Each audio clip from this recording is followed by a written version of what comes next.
Hello and welcome to the Sports Business Podcast, the show that explores the world of professional, collegiate, amateur, and Olympic sports. I'm Mark Conrad, or Prof. C, from Fordham University's Gabelli School of Business, where I serve as the Professor of Law and Ethics and the Director of the Sports Business Initiative. Imagine a voluntary private sports organization of long-standing vintage. One that had a unique mission, found nowhere else in the world. Although non-governmental, it had a body of rules and regulations that would make a federal bureaucrat blush.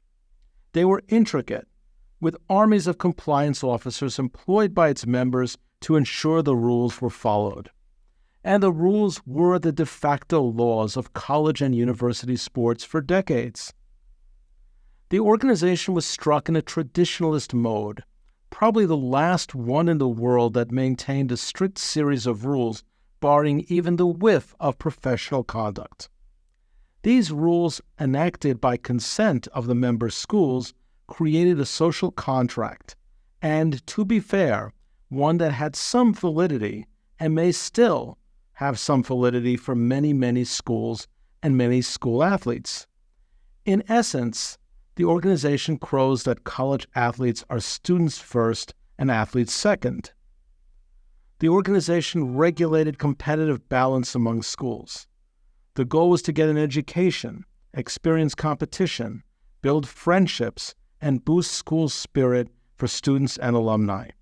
Not insignificantly, many receive full or partial scholarships to defray the cost of attendance.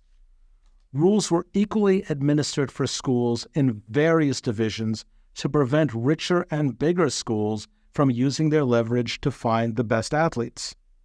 And of course, we're talking about the NCAA. For decades, the NCAA was the alpha and omega of college sports. It resisted outside attempts to regulate its activities. It branded itself as a guardian for the sacred altar of amateurism. It did not consider itself a business. Really. It negotiated TV deals for years. The athletic conferences, ever more powerful, negotiated bigger ones.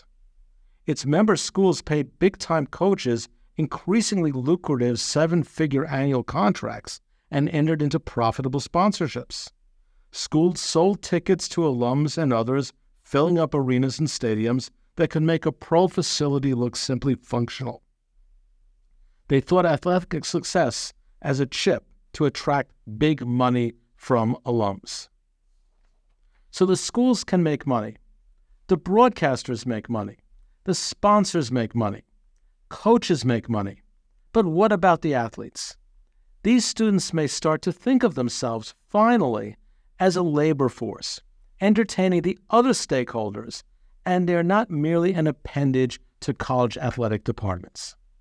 State legislatures and the courts have belatedly discovered that the NCAA and the athletic conferences are businesses, especially in about 40 to 50 large universities in this country. By passing laws ensuring name, image, and likeness rights to college students, which the NCAA opposed, the quaint idea of students not able to sign contracts, have agents, or make money must have shocked some of the folks at Indianapolis, the headquarters of the NCAA. The fallacy of the NCAA's misguided notion of amateurism was readily made clear by the U.S. Supreme Court in the Alston case a couple of years back, when the justices unanimously rejected the association's argument that its restrictions of educational benefits was justified despite laws against agreements that restrain trade. What is rarely reported is that the NCAA won a part of its case. The lower courts accepted its rules restricting outside non-educational income. It just restricted its limitations on educational benefits. I don't know who came up with the strategy of appealing to the U.S. Supreme Court, but appeal the NCAA did. For its efforts and the millions in legal fees expended, the NCAA was rewarded with a 9-0 ruling against it. Yes, this Supreme Court. The justices ripped the heart out of the NCAA's ideal of amateurism as the raison d'etre of college sports, and one justice, Kavanaugh, went even further, basically calling the NCAA's regulations an illegal restraint of trade that would not be tolerated in any business. So we now have a world where some of the 40 to 50 powerhouse college programs are jockeying for new conference alignments in an attempt to pocket even more revenues, imposing difficult travel schedules for students on many teams to fatten up their broadcast and streaming rights fees. All the while, athletes are litigating, seeking to be considered employees and possibly unionizing.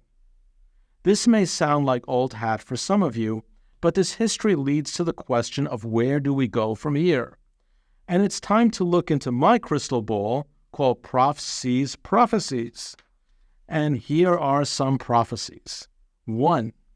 In the next half-decade, many college athletes, especially from these power conference schools, will be compensated as employees. It's just a matter of time. Not all, but many. Either the courts will consider college athletes employees under the National Labor Relations Act, or by the courts or Congress, amending the labor laws conferring such a right. Once they are employees, most likely in football and basketball, but possibly in other sports, then these athletes could unionize, and some will. Then we're left with 2 or 3 super conferences just for football, or breakaway conferences becoming de facto NFL minor league teams. The great majority of schools will offer a more traditional menu of college sports, possibly reverting back to a model of less money, more walk-ons, and fewer pressures to produce large revenues. A few schools could even eliminate football, making Title IX enforcement a whole lot easier. Finally, antitrust law challenges to the NCAA's policies will continue, but attempts in Congress to create an antitrust exemption for the NCAA, a persistent hope for the NCAA powers that be, will fail as it should.